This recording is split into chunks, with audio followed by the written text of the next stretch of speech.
I'm going to share something today that helped me understand one crucial piece of why this food thing is so ridiculously hard to crack. Last week, we talked about how your food patterns aren't evidence of weakness, they're evidence of intelligence.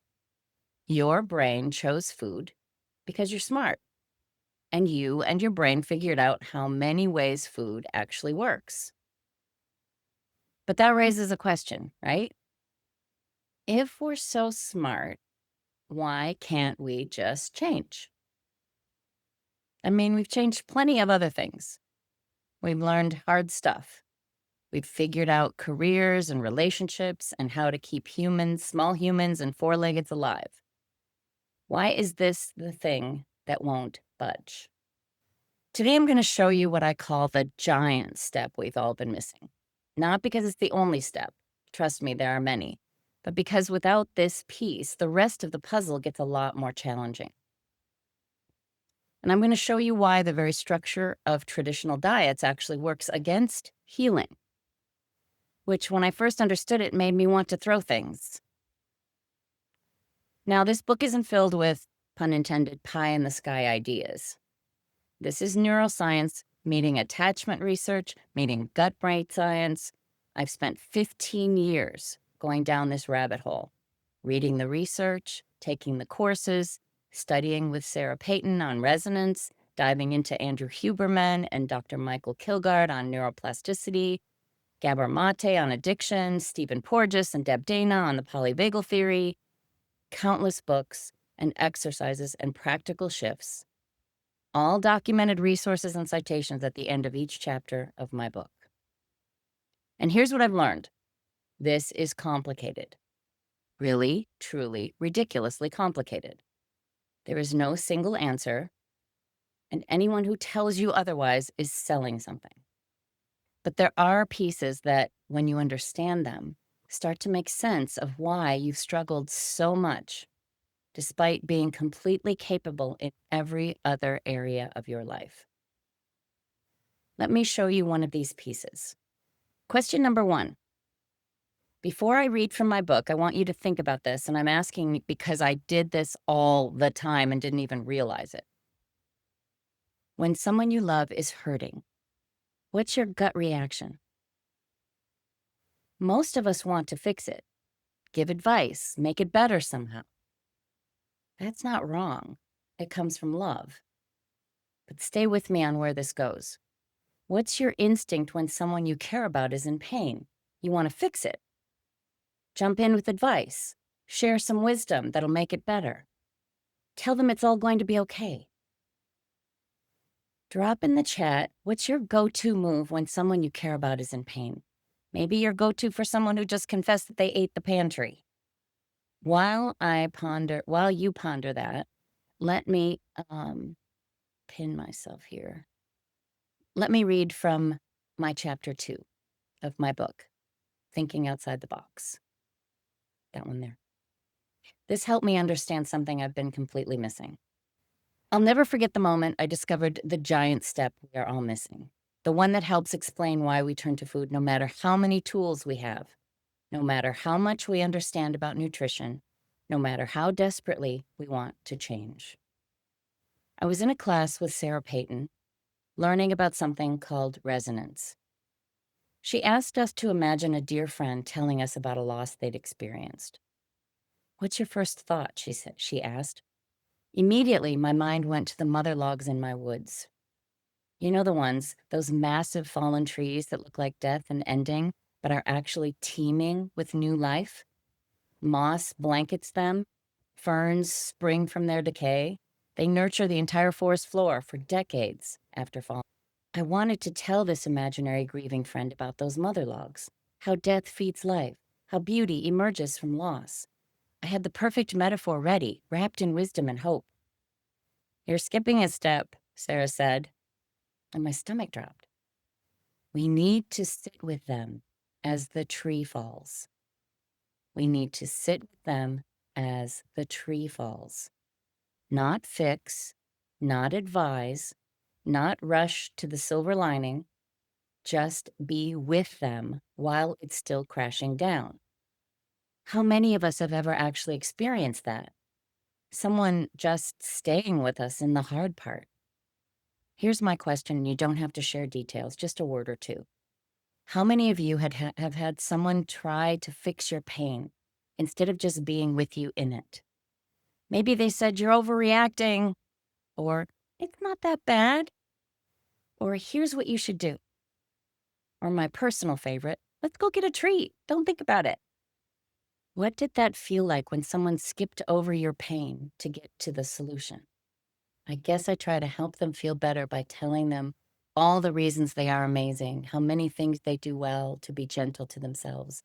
I need to want to make it go away. Yep, absolutely. Unseen, feels dismissive, not heard. I want to help them. I see them.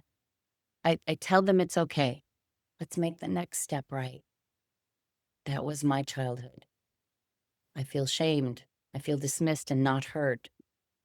Here's what I need you to understand, and this might be the most important thing I say today. When we are feeling any outsized emotion, and I mean any of them, frustration, sadness, grief, doubt, shame, anguish, pain, rage, anxiety, fear, despair, hopelessness, even intense joy or excitement that nobody around us matches. Those feelings are valid. They are real. They are happening. And we need, at a biological level, to have those feelings witnessed and respected before anything else. When someone jumps straight to advice, even loving, well-intentioned advice, here's what our nervous system hears. I don't want you to be where you are. These feelings are a problem to be solved. Let me help you get out of this as fast as possible. Which sounds nice, right? They're trying to help. But what our deeper brain registers is your feelings aren't valid. Your pain isn't important. Where you are right now is wrong, and you need to be somewhere else. And that creates more alarm. Now we're activated, and we've just been told our activation is a problem. Think about it. When someone offers you advice first, before they've even acknowledged how hard this is, don't you feel a little dismissed? Like they didn't really hear you? Like they just want you to feel better so they can feel better? But when someone says, oh my God, that sounds so hard, or of course you feel that way. Oh, my shoulders just relaxed just saying that. Or even just, wow, something settles. You feel seen. You feel like your experience matters. You're no longer alone with it. And your reaction was valid. You aren't broken.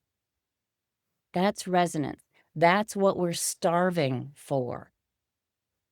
And here's the kicker. We do this to other people all the time. We have done it to us consistently. We have it done to us consistently. And this is the big one. We do it to ourselves. How many times have you felt something intense and immediately told yourself, stop it. You're overreacting. You shouldn't feel this way. Get over it. What's wrong with you? That's you abandoning yourself. That's you telling yourself your feelings aren't valid. That's you creating alarmed aloneness with yourself. And then we wonder why we need food to cope. Food doesn't tell us our feelings are wrong. Food doesn't give us advice. Food just sits with us unconditionally, no judgment. It's the most reliable companion we've ever had. We're not crazy for turning to it. We're starving for resonance, and food is the only thing that shows up every single time without telling us we should be doing it differently. Every single time. This concept, alarmed aloneness and resonance, has done more for my healing than literally everything else combined. And I've tried a lot of things in 15 years. So let me break this down. This is reading from chapter 2. The reason I wanted to skip to the mother log, wisdom, wasn't just impatience or discomfort with pain. It was because I couldn't bear to be with someone in their pain, And more importantly, I couldn't bear to be with myself in pain. Because being with pain, mine or anyone else's, meant experiencing what Sarah would later teach me to call alarmed aloneness. Alarmed aloneness, 2 words. When I first heard them, something clicked. Here's the basic formula, and this isn't the whole picture, but it's an important piece. Activation plus aloneness equals food.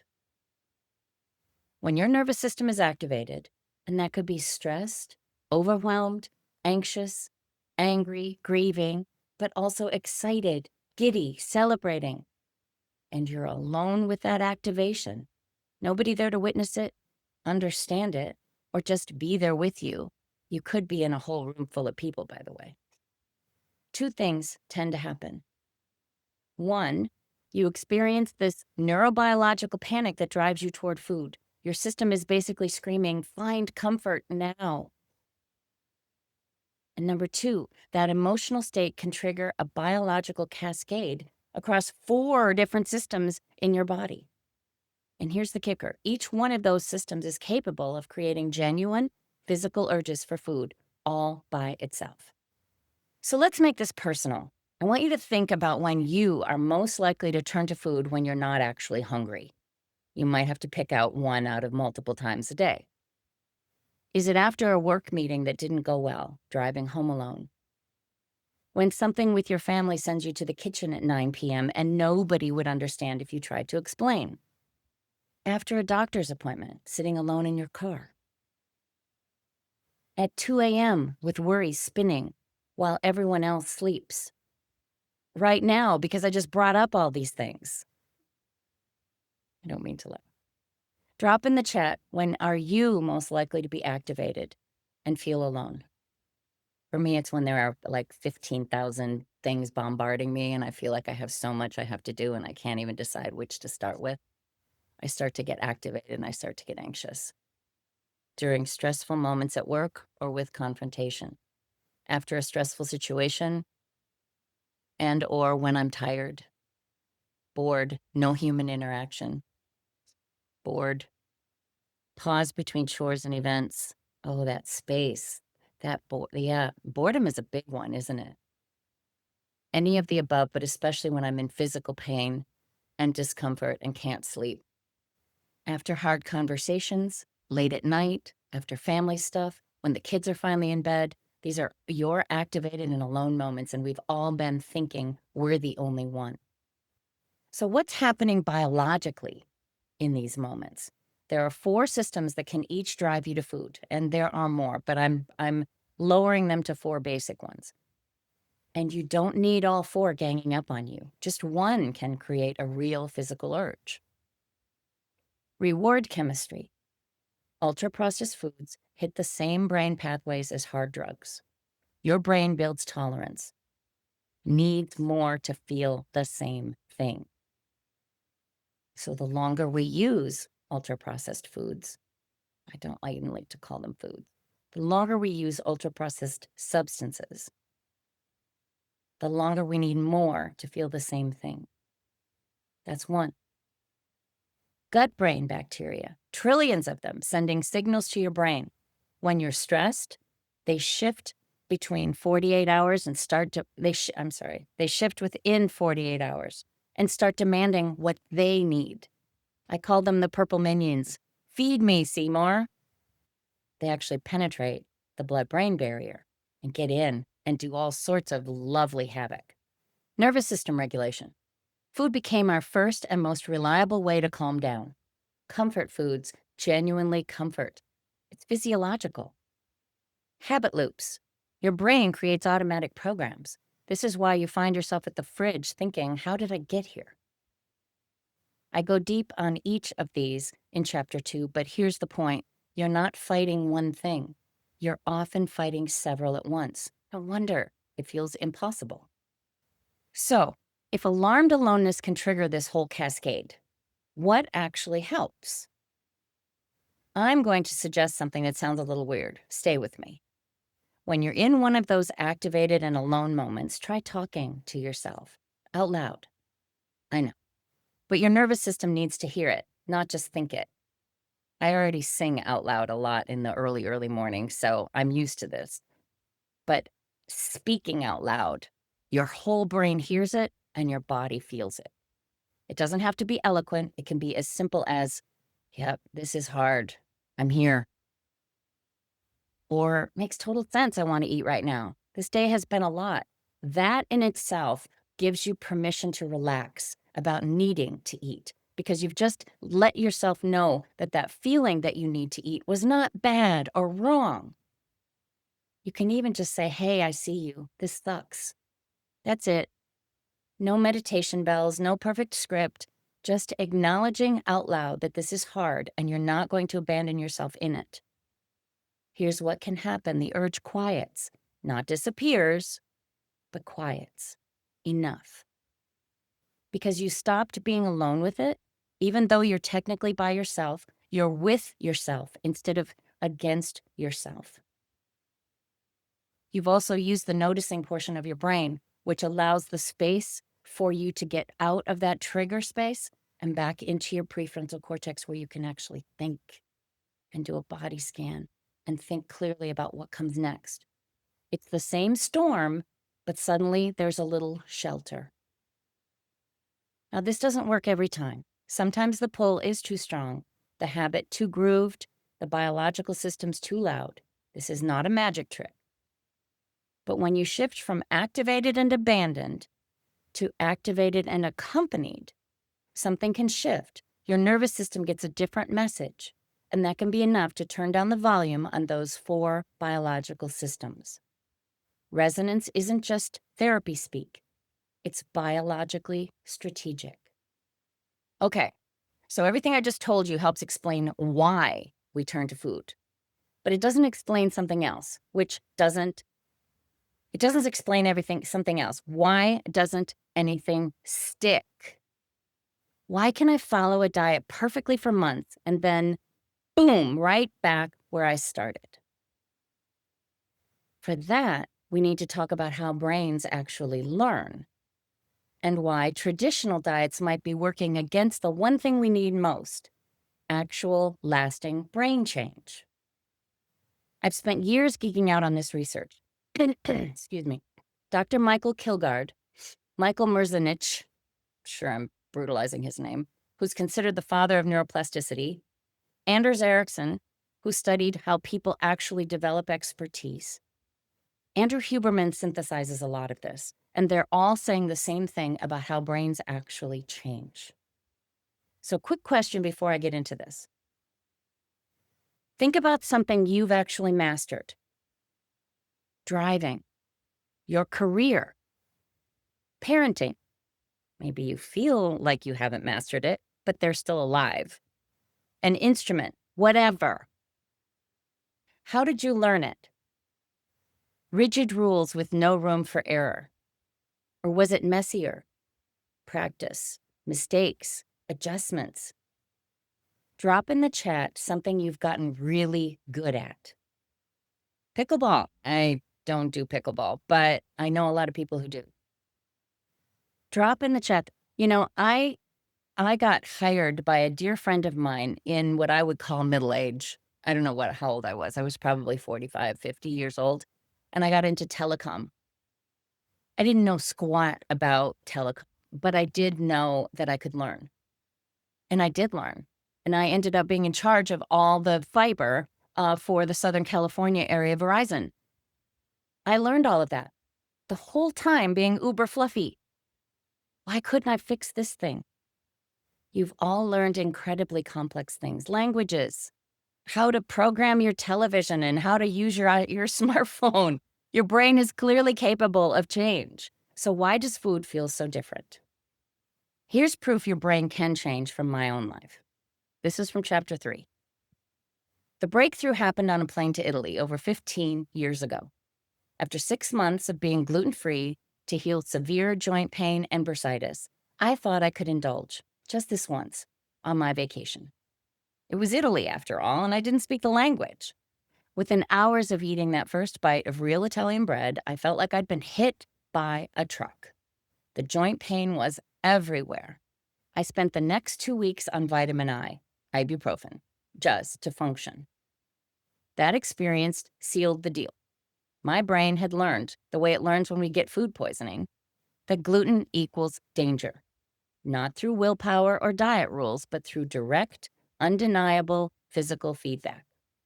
My insula, the part of the brain that processes internal bodily sensations, had created an aversion so strong that even now, decades later, gluten doesn't register as food to me. It registers as poison. You could offer me $1,000,000 and I wouldn't have it. This is neuroplasticity in action. My brain literally rewired itself based on a single powerful learning experience. Now, I'm not expecting you to go out and get food poisoning, but why has changing our relationship with other foods felt so impossible? Part of the answer is in how brains actually learn and how traditional diets accidentally work against that. Okay, decades of learning science shows there are 3 requirements for lasting brain change: focus, deliberate attention to what you're learning, friction, challenges that require real effort and problem solving. Robert Bjork calls these desirable difficulties. Desirable difficulties. That's how I feel when I just ate something I shouldn't. Struggle that actually enhances learning. That gripping the steering wheel. Reflection, thinking, this is the third one. Reflection, thinking about what worked, what didn't, and adjusting. That requires empowering yourself to make some choices. These are exactly how you learn to drive, excel at your job, parent your kids. This isn't one researcher's theory. This is established science about how humans learn anything. But here's the problem. Traditional diets work against all 3. Think about learning to drive. You didn't memorize 47 rules, that whole list of foods you can eat, and execute them perfectly forever. You practiced, made mistakes, developed internal feedback. You learned to feel when the car was responding well. You learned to notice and pay attention to the cars around you. Now imagine someone taught you to drive by saying, "Don't trust what you see or feel. Your instincts are dangerous. Follow these rules mindlessly. If you think for yourself, you'll crash." You'd conclude you were bad at driving, and it probably wouldn't work and you probably would crash. So question number 5, how has a diet ever told you not to trust yourself? Not to trust your hunger, that your body was the enemy? Just drop a yes or no. Has that diet ever told you that? Have you ever heard that before? You can't trust the brain? I understand the purpose of it. I do. I spent 2 years rigidly gripping the steering wheel in abject fear of eating something off plan. I spent 2 years there. I slowly released the steering wheel gripping, and I slowly shifted from abject fear to healthy respect. I still don't eat those substances, but I don't have that rigid fear associated with it. And I can sit and make my own decisions about what I am feeling right now. Is this boredom? Is this exhaustion? Is this tired? Am I really actually needing something nutritionally from my body? Almost everyone's saying yes when we wonder why nothing sticks. We've been told the very thing we need for learning. Our own feedback systems can't be trusted. I understand why that is the case, because there's a whole lot going on inside of our minds. Most diets and programs miss both the emotional driver and the biological cascade. Accountability without resonance creates more alarmed aloneness. Meal plans without emotional accompaniment ignore the real reason you're eating. Meal plans without emotional accompaniment ignore the real reason you're eating. Willpower-based approaches increase activation.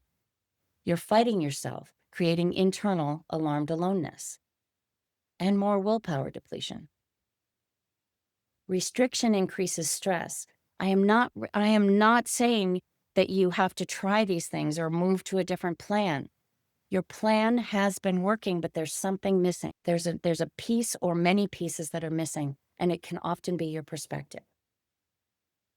Rules eliminate choice. I like to use sacred boundaries. Those are my those are my rules, if you will. Preventing the brain changes needed for healing.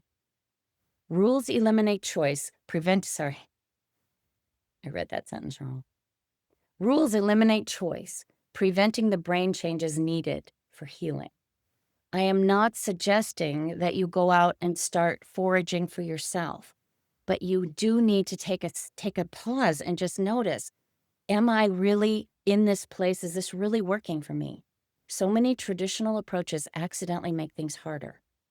More armed aloneness, more stress, less learning. And then you get blamed. You didn't want it enough. You failed the diet. It's always our fault. No, the approach failed you. I like to think of it as a step plan. Practice the program because it's working. Recognize that you do have autonomy and that you do have the capability of learning and noticing. So here's your experiment for this week. Not homework, not a rule, an experiment. Next time you feel the pull toward food when you're not hungry, and by not hungry, that's an interesting one, but if you feel like, okay, well, I just had a huge salad an hour ago, you can first get curious. Am I activated? Am I alone with it? Have I had enough self-care? If yes, you found alarmed aloneness. Good, that's useful information. Second, try the weird thing. Talk to yourself out loud. Yep, this is hard. I'm here. Makes sense. I want to eat. This day has been a lot. Just saying that shifts so much.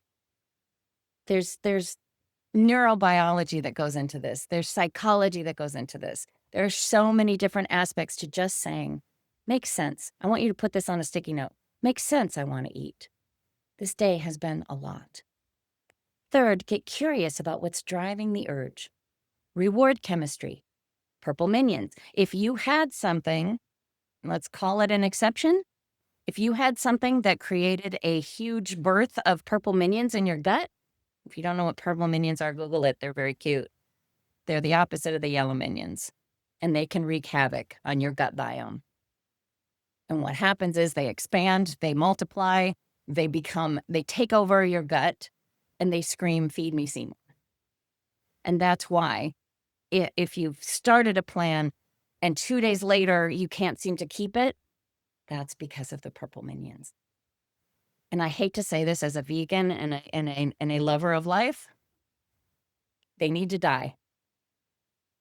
And that death takes several days, and we have those urges for several days. That's the reason that sometimes your diet doesn't work after 4 days, after 3 days, after 2 days. Is this your nervous system? Like I said, have you had enough self-care? Is there an underlying drumming going on underneath you with all of the chaos in the world, the concerns that you might have, the holiday season, all the memories? Oh my goodness. Balancing that. You can't stop those things from coming up, but you can balance them with additional self-care. Or is this a simple habit loop that you've created that has worked for you? You don't have to fix it. You don't have to succeed. You're just practicing not abandoning yourself, not ridiculing yourself, calling yourself names. Sometimes the urge will quiet. Sometimes you'll still eat something. That's okay. This isn't a test. It's practice. So think about focus. Focus on the thing that's happening. Even just focusing pulls you out of the triggered situation. Triggering takes away your ability to think clearly. Your prefrontal cortex goes offline. When you can focus on, wait a minute, we're all much clearer when we're in that space than we used to be. Used to be mindless. I would just look around and realize, oh my gosh, I just finished a bag. It's not mindless anymore. But it does require focus. And with that focus, think about the friction that's happening right there in that moment. You're being pulled. It's a push me, pull you from Dr. Dolittle, right? You're being pulled in two different directions. You want to be good, but you're being pulled to this substance for solace. This substance is trying to make you feel better. So if that substance were trying to make you feel better, is there anything else that might work? And that's the healing, and that's where we learn. If you just mindly shut it off, distracted yourself, set a timer for 20 minutes and ignored it and left, you're not going to learn anything. It's going to happen over and over and over again. But if you can step back for a minute, evaluate the circumstances in the situation, just like you would if you were driving a car in traffic and getting onto the freeway. You're evaluating everything around you. You're not reading the manual. You're not calling a friend or getting permission to do something. You have to make all of these decisions yourself because you are driving the bus. Is this making sense to everyone? Oh my gosh, I've got so many comments. I haven't been paying attention. Okay. I became so afraid of food and being away from a food scale and socializing. Yes. What page are we on? I have no idea. I have no idea. These are pulled out from my notes. It's on, I've read from chapters 2 and 3 today. Chapter 2 was on the giant step we're missing, and chapter 3 was on the brain and why diets fail. Just the process of dieting. Purple minions. Sure. Love to explain purple minions. Okay. I should probably show you a purple minion because that would be fun. So there is this series of movies, Pixar movies, I think. Purple minions. So purple minions. I think they're French. They're French. Yeah, I think they're French. Well, you're probably right because the mignon is, yes, you probably are right. So let me just share my screen and show you what a purple minion is. And I'm assuming that you weren't just asking about what a purple minion is, that you were wanting some more understanding of what's going on in our gut. And I will do that as well. Let me just share. I just love these guys so much. So this is a purple minion, okay? He's a little wicked. He's a little deranged. He's a little angry. And he's a little crazy, okay? All right? Despicable Me is the series. I just saw the guy and I realized, yes, I think he is French. You're right, Patricia. So here's what happens. Our gut biome is incredibly complicated. There are trillions of organisms inside of our gut. As a matter of fact, the reason that we feel so great after we have eaten a huge salad is because 70% of the fiber that we consume does not even enter our system. It is feeding the gut biome. So that gut biome, bless its little heart, is trying desperately to do all of the things and all the work that's needed to digest our food and to send out and dissipate all of the things that we need. What happens when we eat ultra-processed, frankly, garbage, is that it feeds the gut biome that is not helpful and supportive because that stuff that we're putting in our mouth is not intended to nurture our cells. It's intended to nurture our souls. So when you think about what you're actually putting in your mouth, okay, that is feeding the purple minions versus the cute little yellow minions. If you watch Despicable Me, you'll understand completely. I think it's in the second or third movie that the purple minions come out. But the point I'm trying to make is that our gut biome is constantly in flux. Why do you think they recommend fermented vegetables, fermented juice, fermented things that are going to help? And by juice, I mean I absolutely love sauerkraut brine, which is fermented juice. And I put that in, I use that for for many of my dressings. The gut biome needs to be fed the things that are going to help produce the proper things in the proper balance. When we eat something that is outside of our healthy support system, it amplifies and blossoms and blooms those that gut biome that is not serving us, candida, among many, many others. So there's this huge bloom of that. And that's why after 2 days in particular, 2 to 3 days, you notice, "Oh my gosh, I am just craving, I wanna eat my arm and everyone else's." That's that's the gut biome screaming, "Feed me," because it's not getting the same thing that you were feeding it 2 days ago. And so we need to, unfortunately, go through that pain. That's why it's so hard to restart a program. That gut biome is screaming, "Feed me," and we end up indulging in that for many, many reasons. It's really hard to resist. But if we know about it, that's always been helpful for me. If I know about it in advance, it makes such a difference.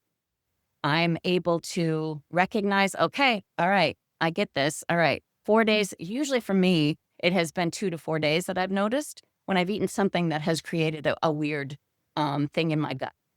That is a um, that is actual science.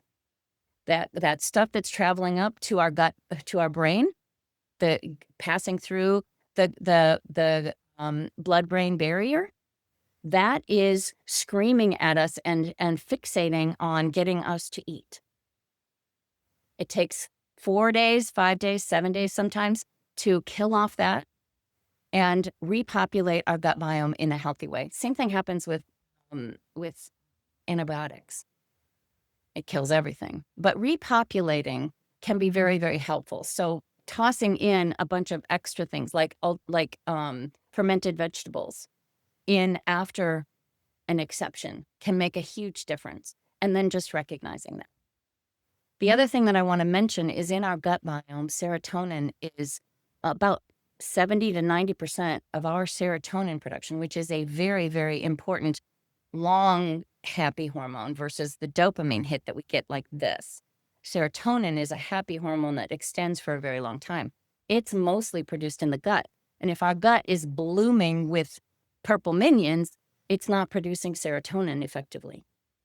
So we are also in that potential depressed state, and not clinical depression, but depressed. It's difficult. It's challenging. Does that make sense? Let me see if there are any other questions here. I'm seeing. Okay. All right. Excellent.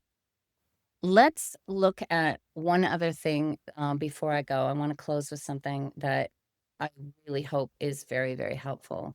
And I have to find my notes here. Okay. Next week, we're going deeper why your brain treats emotional threats exactly like physical threats, and why your thinking brain literally goes offline when you're triggered. That's why you find yourself eating and thinking, how did I get here? I know this won't help. For now, get my book if you haven't. Try the weird talking to yourself experiment and notice when you might be in alarmed aloneness. You can be in a room full of people and feel very alone with something. You're not broken. You're not weak. You've been navigating something incredibly complex with tools that were never designed for the job. That substance was never designed to fix all the things, but it's used for everything. Understanding these pieces won't fix everything overnight, but it starts to shift something. You get curious instead of critical, and that's where healing begins. Thank you for being here. Are there any other questions? Anything else before we go? I really wanted to try to be mindful of time on a busy, busy weekend. Anything else here? You can unmute if you want to. This has been a lot. I've covered a lot of really important stuff. Thank you. It was very enlightening, as per usual. No, Thank you. thank you all. Thank you. I have huge gratitude for all of you for taking the time out of your Sunday and for um, sending me notes and letting me know how much this book is meaning to you. It's available in a bunch of different formats. I do have an online version that covers all of it. And all of it as in I read, like just like I'm doing right now. There's also the Audible and the physical text form. Each one of my chapters has the citations in it for you to go and drill down deeper should you want to. Make sure, whatever Sonia says might be true, but the information is all there too to support you in your own journey. Please keep me posted and let me know how I can help you. I'm here on my website. You can connect with me. I am always going to be here first and foremost. Look what that noise is. Well, have a wonderful day. Yeah, you Thank too, you. Sonia. Bring all your research. Thank you, ladies. Thank you all. Thanks, Sonia. Have a This good was day. great. Fantastic. Thank you. Thank you. Really great. Thanks. Bye. Thank you. Bye. Bye-bye. Thank you. It was great. Thank you. Thank you. Love you all. Have a wonderful day. See you tomorrow. You betcha. With bells on. Yep. Bye, guys.